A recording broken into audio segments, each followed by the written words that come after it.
Okay, so I know you talked a bit about imposter syndrome. So I know that imposter syndrome is like a big thing for college students, but especially in the scientific community. So, what advice do you have for students who may be nervous about getting started in research, and how can they overcome initial challenges or self-doubt? Yeah, I mean, especially in the halls of academia, there can be a lot of pressure, especially certain labs have different cultures, and depending on what kind of a situation you feel yourself in, you might be feeling a lot of pressure. What I try to say for students is, don't allow yourself to be sucked into a toxic environment. Number one, you don't have to put up with that kind of a thing.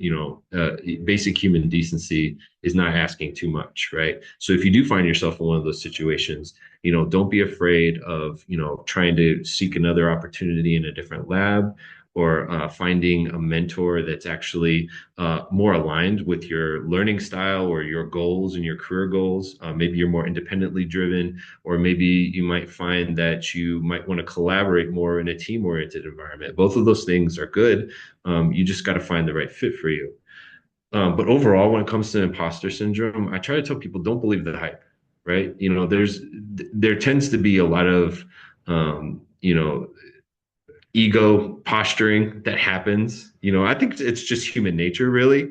But in the science world, there's certainly this, this is my claim, and I need to have credit for this, and I'd say don't buy the hype. Don't buy that. Like it doesn't need to be that way. And you may not be able to change the culture of a place from your position as a trainee, but also you don't need to conform to it, right? There's a way to get in and do the things that you need to do without compromising your values, right? And so don't buy the hype that you're not good enough. Everybody starts somewhere. Even Nobel Prize winners started at the bottom somewhere, and we all have a different starting point.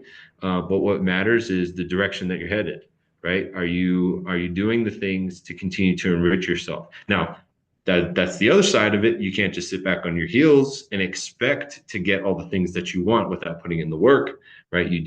I do recommend, a little bit of humility in the beginning, especially as you're starting, because if you're willing to put your nose to the grindstone, so to speak, and do the hard work on the front end, it will pay off for you. But in terms of, those who make you feel less than, that inner voice inside of your head, don't buy it. It's not real. That's not the truth, right? We all have a starting point, and what really matters is, are you moving forward? Are you progressing? Stay motivated, stay on track, get yourself out of toxic environments, avoid those situations as you learn about the toxic pitfalls and the situations of the dynamics that can develop. Stay away from them as best you can, and don't be afraid to reach out and talk about it. Don't suffer in silence, right? There's lots of other people in science, whether they're trainees or people who are more advanced in their career, who have been in the situations that likely you're facing right now. And most of them are happy to talk about it, right? I think most of us just feel afraid to ever even broach that kind of a conversation. But at the end of the day, we are human. And so many people do find that they enjoy talking with people and helping them and talking them through their situations, right? So that's what got me through graduate school, leaning on relationships and building those networks with people, not always just to get something from them, but just for the sake of camaraderie, right? And you never know when a relationship is going to pay off later on down the road, right? So definitely just stay at it, right? Stay at it. That's what I would say. That's really great. Thank you for sharing that.